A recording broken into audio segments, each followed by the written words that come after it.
Hello guys and welcome back to SRP stories, जहां मैं normally आपके साथ हुए क्रीपी इंसिडेंट सुनाता हूं, पर आज मैं तुम्हें ले जाना चाहता हूं एक दूसरी दुनिया में। And this will be my first video on the world of urban legends. तो अगर तुम्हें भी किसी अर्बन लेजेंड के बारे में पता है then do let me know in the comments. इस वीडियो पर मैंने बहुत ज़्यादा मेहनत करी है and I never say this thing, but please drop a like अगर तुम्हें वीडियो पसंद आई एंड शेयर कर देना इसे अपने दोस्तों के साथ। But without any further ado, let's start with our first urban legend, which comes to us from Bihar.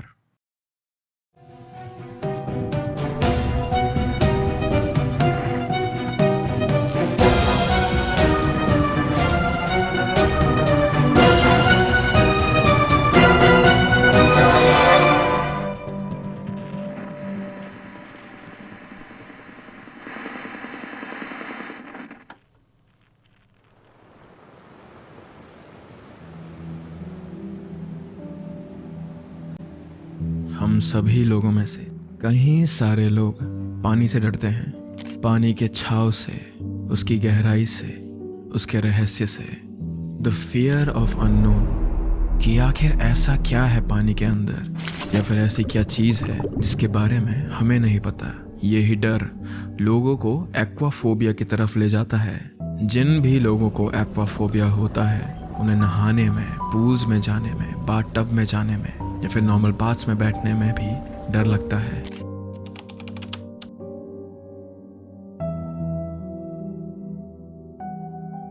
And obviously ये लोग कभी भी सी साइड या रिवर के पास चैन से नहीं बैठ सकते। उन्हें एंग्शियस फील होता है, जैसे कि उनके दिमाग में हजारों कीड़े दौड़ रहे हो और उनसे कह रहे हो कि ये नीली चद्दर तुम्हें खा जाएगी। पर एक्वाफोबिया से जूझते लोगों को इन जनरल पानी से ही डर लगता है। बट इनसे हटके कुछ लोग ऐसे भी होते हैं जिन्हें पानी से तो नहीं, बस गहराइयों से डर लगता है। नदी में पैर डालने से डर लगता है। रात में बैठे हुए नीचे पानी को देखने में डर लगता है। रेत में पड़ रहे सी रिफ्लेक्शन को देखने में डर लगता है। और इस फोबिया को कहते हैं थैलासोफोबिया। समुंदर बहुत ही बड़ा है और जितना ज़्यादा तुम इसकी गहराइयों में घुसते रहते हो, उतने ही क्वेश्चंस और उतने ही राज तुम्हारे सामने आते रहते हैं। और समुंदर की गहराइयों में जाने से जो अंधकार होता है, जो खामोशी होती है, वो अच्छे खासे इंसान को भी डरा दे। Deep water bodies, sea creature, lake monsters या फिर बस सन्नाटे से डरना थैलासोफोबिया के अंदर आता है। और एक नॉर्मल आदमी को ये सुनने में बड़ा अजीब लगेगा कि भला कोई पानी से कैसे डर सकता है। But people who are suffering from these phobias, only they know how intense and how much confusion inducing that feeling is the fear of water. और इसी पानी से डरने की, जल से डरने की एक बीमारी इंडिया में भी है। पुराने ज़माने में जब इन फोबियाज के लिए कोई टर्म नहीं होती थी, तो लोग बस ये कहकर इन बातों को टाल देते थे, ये आदमी तो पागल है, इसके ऊपर शायद किसी भूत का साया है, इसलिए ये नदी से डरता है। लगता है इसने झरने के पास कोई परछाई देख ली थी रात में, इसीलिए इसे झरने से डर लगता है। और तब इन लोगों का झाड़ फूक करके उन्हें सहलाया जाता था कि अब तुम्हारे साथ कुछ भी बुरा नहीं होगा। ये दिलासा दिया जाता था उन्हें कि आगे तुम्हारी जिंदगी आसान होगी। पर झाड़ फूक, तंतर मंतर तुम्हारे अंदर के उस डर को नहीं निकाल सकते हैं। अपने डर से तुम्हें हमेशा खुद ही लड़ना पड़ेगा। बचपन से ही हम सभी लोग सुनी सुनाई कहानियां को झोलते हुए आ रहे हैं, अपनी दादियों से, अपनी अम्मियों से। इन कहानियों में कभी राक्षस होते हैं तो कभी दानव। पर बिहार में स्थित एक कहानी ऐसी है जिससे आज भी हमसे एक पीढ़ी पुराने लोगों के रोंगटे खड़े हो जाते हैं। और ये कहानी है पंडुब्बा की। पंडुब्बा की कहानी बताने से पहले हमें एक कहानी जाननी होगी 2003 बिहार में स्थित एक जगह की, जिसका नाम है Siwan, home town of doctor Rajendra Prasad, जो कि इंडिया के प्रेसिडेंट थे। सिवान का इतिहास से बहुत ही गहरा संबंध है। गंगा और घाघरा से कनेक्टेड ये जगह लोकल्स को बहुत पसंद आती है। लिट्टी चोखा, कढ़ी, झालमोरी और सत्तू, ये सब सिवान की शान है। और सिवान का नाम आता है एक राजा से जिन्होंने पुराने ज़माने में बिहार के इस एरिया पर राज करा था। उन राजा का नाम था शिवान मन, इसीलिए इस जगह का नाम भी सिवान पड़ गया। हमारे देश की आज़ादी से लेकर राजघर के एक एरा तक सिवान ने बहुत उन्नति और बहुत सारी कहानियां देखी हैं। और ऐसी ही एक कहानी थी 2003 में कंस्ट्रक्ट हो रहे एक घर की। सिवान में 2003 में कंस्ट्रक्शन काफ़ी ज़ोरों शोरों से चल रहा था और उस समय बहुत सारी तादाद में कंस्ट्रक्शन वर्कर को काम भी मिल जाता था। तो कुछ बिहार के लोग तो कुछ बंजारे अपना सामान लेकर निकल पड़ते थे कंस्ट्रक्शन साइट्स पर अगले 7-8 महीने अपना डेरा बांधने के लिए। और इन्हीं फैमिली में से एक फैमिली थी सत्तू की। सत्तू के 3 दोस्त, उसकी बीवी और उसके दोस्तों की फैमिली को एक घर बनाने का काम मिल गया था। वो लोग बहुत ही खुश थे और जी जान लगाकर वो इस घर को बना रहे थे। पर कंस्ट्रक्शन प्रोजेक्ट का बजट कम होने के कारण इस ठेकेदार ने बजरी लाने का काम भी सत्तू और उसके दोस्तों को दिया था। वैसे तो नॉर्मली वो लोग ऐसा काम नहीं करते, पर ठेकेदार ने उन्हें एक्स्ट्रा पैसे देने का वादा करा था। तो सत्तू ने सोचा कि हाँ, मैं पास की नदी से रात में ट्रैक्टर ले जाकर वहां से बजरी ले आऊंगा। वैसे भी इस काम को बस एक ही हफ्ता लगना था और बजरी लादने का काम तो उसके दोस्तों को करना था। तो सत्तू इस काम के लिए मान गया। घर बनने की शुरुआत में सत्तू बिना किसी रोक टोक के बजरी ले आया था। उनके घर का काम भी ठीक ही चल रहा था और ठेकेदार भी उन्हें हफ्ते भर हफ्ते पगार दे देता था। पर हाफ वे थ्रू उनकी बजरी खत्म हो गई। तो सत्तू ने अपने ठेकेदार से कहा कि मुझे और पैसे दीजिए, तब ही मैं ज्यादा बजरी लाऊंगा। पर इस बात पर उसकी और उसके ठेकेदार के बीच में लड़ाई हो गई। सत्तू ने कहा कि मैंने बस एक बार बजरी लाने की बात करी थी, अब खत्म हो गई है तो इसमें मेरी कोई गलती नहीं है। तो उस पर ठेकेदार ने बोला कि नहीं, तुम्हें पता होना चाहिए था कि कितनी बजरी की जरूरत पड़ेगी। मामला इतना गंभीर हो गया था कि उस ठेकेदार ने सिवान में मौजूद उसके सभी दोस्तों को बुला दिया और सत्तू और उसकी बीवी को बहुत मारा। ये देखकर सत्तू के दोस्त बीच में आए उसे छुड़ाने के लिए और कहा, मालिक आप चिंता मत कीजिए, इसके लिए हम आपको बजरी रात में लेकर आ जाएंगे। ये सुनकर ठेकेदार का गुस्सा कुछ कम हुआ और वो सत्तू और कंस्ट्रक्शन साइट को छोड़कर वहां से चला गया, ये वार्निंग देकर कि अगली सुबह उसे इस घर के सामने पर एक बजरी का टीला चाहिए था। सत्तू ट्रैक्टर में बैठा और अपने दोस्तों को पीछे बैठाकर वो नदी की तरफ निकल गया। पूरे रास्ते सत्तू ने अपने दोस्तों को कुछ भी नहीं बोला, पर जैसे ही वो नदी के पास पहुंचा उसने रोना शुरू कर दिया था। उसके दोस्तों को उसका दर्द पता था, उसकी लाचारी पता थी, पर उन्होंने उसे थोड़ा देर अकेला छोड़ दिया और ट्रैक्टर को नदी के ऑपोजिट डायरेक्शन में लगाकर वो चुपचाप बजरी भरने लगे। सत्तू ने बीड़ी जलाई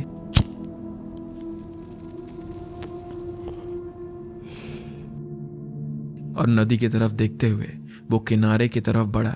उसने एक हाथ से अपनी बीड़ी हटाई और दूसरे हाथ से अपना मुंह नदी के पानी से धोने लगा, इस कोशिश में कि उसके मुंह का खून साफ हो जाएगा।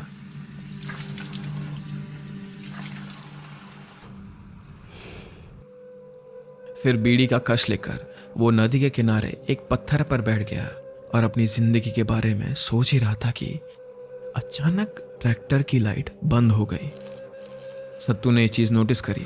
वो ट्रैक्टर की तरफ घूमा तो उसे रात के अंधेरे में अपने दोस्त साफ नजर नहीं आ रहे थे, बस चांद की रोशनी से उनकी सिलुएट दिख रही थी। सत्तू आंख मीचकर ट्रैक्टर की तरफ देख ही रहा था कि अचानक उसका राइट पैर किसी ने खींचा। सत्तू को झटका लगा, पर वहां कोई नहीं था। क्या किसी ने मेरा पैर खींचा? सत्तू इस बात को सोचने लगा और लॉजिकली अपने आप को यह बात समझाने लगा कि यहां कोई नहीं है। सत्तू, तूने पानी में पैर रखा है, इसलिए नदी के बहाव से तुझे ऐसा लगा। वो अपने आप को यह दिलासा दे ही रहा था कि तभी उसके लेफ्ट शोल्डर पर किसी ने टैप करा।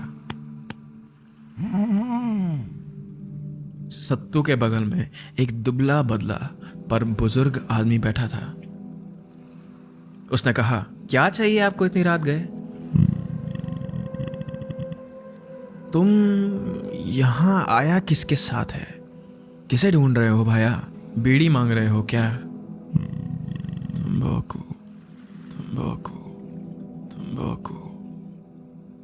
सत्तू को यह बुजुर्ग आदमी अजीब सा लगा पर उसने अपनी शर्ट की जेब से बीड़ी का बंडल निकालकर एक बीड़ी उसे देनी चाहिए। वो अपनी बीड़ी निकाल ही रहा था कि उसे दोबारा अपना राइट पैर नदी में खिंचता हुआ फील हुआ और इस बार सत्तू बहुत डर गया था। काका, ये तुम किए क्या? ये कहकर सत्तू ने जैसे ही अपनी लेफ्ट साइड देखा तो वहां कोई नहीं था। और तभी सत्तू को कुछ याद आया।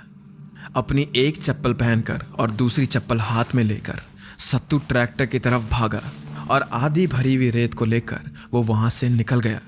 उसके दोस्तों ने उससे पूछा कि क्या हुआ, भूत देख लिया था क्या? तो सत्तू ने उन्हें बताया कि भूत नहीं, पनडुब्बा।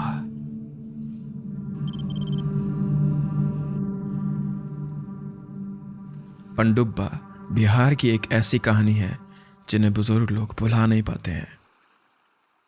कई साल पहले बिहार में कुछ किसान रहते थे। चावल, पैडी, वीट, जूट और तेल के बीज को किसान बिहार में कई पीढ़ियों से उगाते आ रहे हैं। पर कुछ कुछ किसान यहाँ टमाटर, कैबेज और कैरेट भी उगाते थे। उन्हीं फार्मर्स में से एक फार्मर अपने चावल और टमाटर के खेत में काम कर रहा था। इस किसान को ना कोई ज्यादा जानता था, ना ही कोई इसके घर के आसपास जाता था, क्योंकि ये किसी को नहीं पता था। पर कहते थे कि ये किसान बड़ा परेशान था जिंदगी से। कुछ भी चीज उसके हिसाब से नहीं होती थी और ज्यादातर उसकी खेती भी बर्बाद हो ही जाती थी। कहीं लोग ये भी कहते हैं कि इस किसान की शादी भी नहीं हुई थी। पर फिर कहीं कहानियों में ये भी कहा जाता है कि इस किसान की एक बीवी थी, जिसकी वजह से ही कोई भी लोग उनके परिवार के भी इस किसान और इसकी बीवी से बातें नहीं करते थे। और कुछ हो ना हो, पर हर कहानी में एक चीज सेम है कि इस किसान का कच्चा घर दिखने में बड़ा डरावना था। किसी अनकही शक्ति की प्रार्थना करने के लिए, मानो जैसे अंदर कोई काला जादू या मंत्र पड़ रहा हो। और एक और चीज, ये किसान बहुत बीड़ी पीता था, बहुत तंबाकू जलाता था। खेत में काम करते हुए, अपनी गाय चराते हुए, गौशाला जाते हुए ऑलमोस्ट हर एक मिनट इस किसान के मुंह पर एक बीड़ी रहती थी। और अगर वो कभी किसी से बात भी करता था तो बस बीड़ी मांगने के लिए। एक दिन अपनी गाय को चराते हुए ये किसान नदी के पास पहुंचा और इस गाय के झुंड में से एक गाय नदी की तरफ भाग गई। ये किसान उस गाय को बचाने के लिए उसके पीछे भागा कि पानी के शोर पे आते ही उसका पैर स्लिप हो गया और अनफॉर्चुनेटली इस नदी में बहकर उनकी मौत हो गई थी। कुछ और गाय चराने वाले लोग जो इस किसान के पीछे थे, उन्होंने ये सब कुछ होते हुए देखा था और वो भागकर नदी में कूदे भी थे इस किसान को बचाने के लिए। पर कभी भी उन्हें इनकी बॉडी नहीं मिली। बहते हुए भी इस किसान की बॉडी कभी नीचे नहीं आई। ऐसा हुआ मानो नदी ने उन्हें अपने साथ निगल दिया और बस अपने में समा लिया हो। उनकी गायों को वापस उनके घर लाया गया था और पूरे गांव में ये बात फैला दी गई थी कि बूढ़े किसान की नदी में बहकर मौत हो चुकी है। पर ज्यादा लोगों को उनके लिए बुरा नहीं लगा या कुछ भी फील नहीं हुआ। उन्होंने ये बात बस एक खबर जैसे सुनी। शाम को जब सभी लोग खाना खाकर सो रहे थे, एक आदमी साइकिल चलाकर अपने घर जा रहा था कि तभी उसने नोटिस करा कि एक गाय बाहर घूम रही है। उसने इधर उधर देखा और तब उसे याद आया कि ये गाय तो उस बूढ़े किसान की थी जो मर चुका है। शायद ये गाय बाहर छूट गई हो या फिर कट गई होगी। तो अच्छा दिल आदमी होने के नाते उसने अपनी साइकिल साइड में रखी। बूढ़े किसान के घर से थोड़ा ही दूर उसे एक लालटेन जलती हुई दिखी जहां से लाइट आ रही थी, जो कि अजीब था क्योंकि उसकी नॉलेज में कोई भी इस किसान के घर में नहीं रहता था। तो ये आदमी पहले तो घर के पीछे गया, उसने वहां गाय को बांधा और फिर दूसरे रास्ते से वो घर के सामने आया। क्या कोई है अंदर? कोई है? कुछ भी नहीं, कुछ भी नहीं। कोई आवाज नहीं थी वहां, पर हवा हर एक सेकंड के साथ तेज होते जा रही थी, जैसे मानो वो उसे कह रही हो कि यहां से चले जाओ, ये जगह तुम्हारे लिए सेफ नहीं है। उस आदमी को भी अब ठीक नहीं लग रहा था और अपने डर को कंट्रोल में रखने के लिए उसने पीछे नहीं देखा और वो सीधा अपनी साइकिल की तरफ भाग ही रहा था कि तभी अचानक उसे पीछे से एक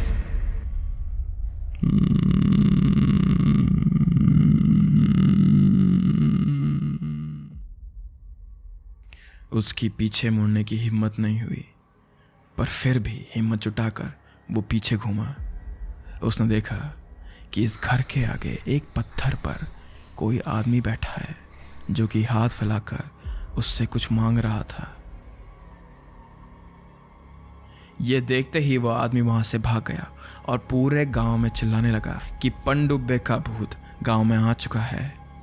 बाकी किसान इस आवाज को सुनकर मिलकर बूढ़े किसान के घर गए तो उन्हें वहां कुछ भी नहीं मिला और ना ही वहां कोई लालटेन जली हुई थी, पर यह नाम पनडुब्बा अब सभी के दिमाग में रह गया था।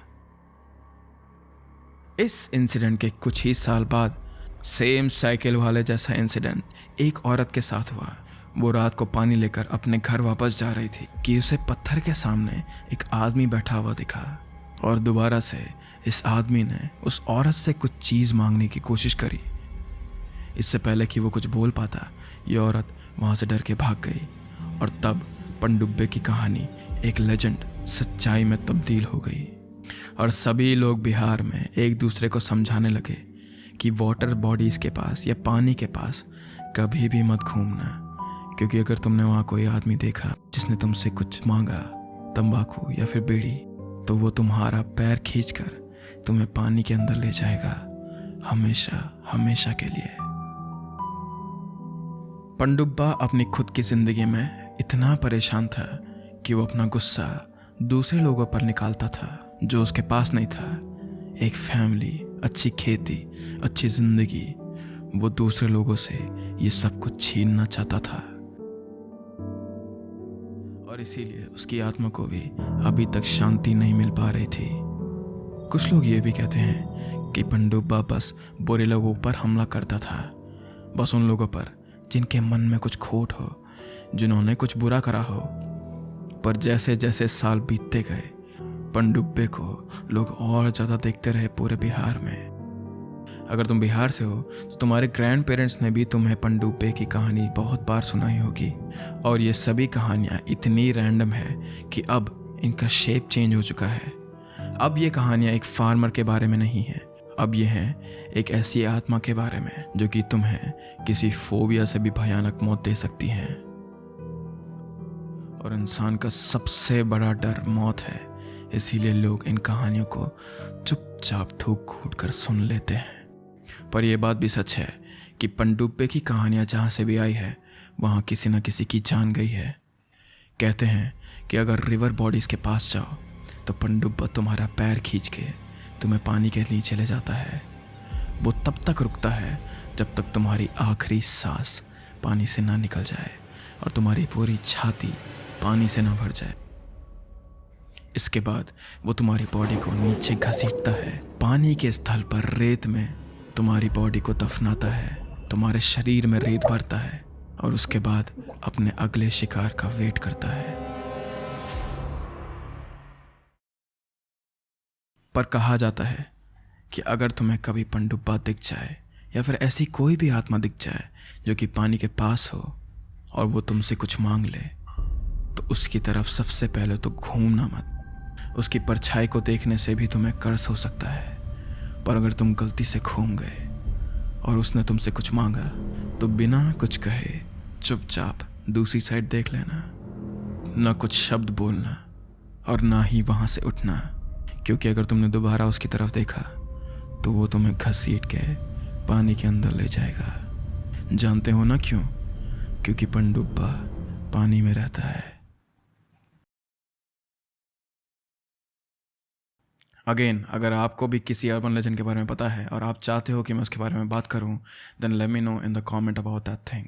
एंड अगर तुम्हें ये सीरीज और देखनी है then do drop a like on this video. Again, thank you so much for watching and I will see you in the next one. Bye bye.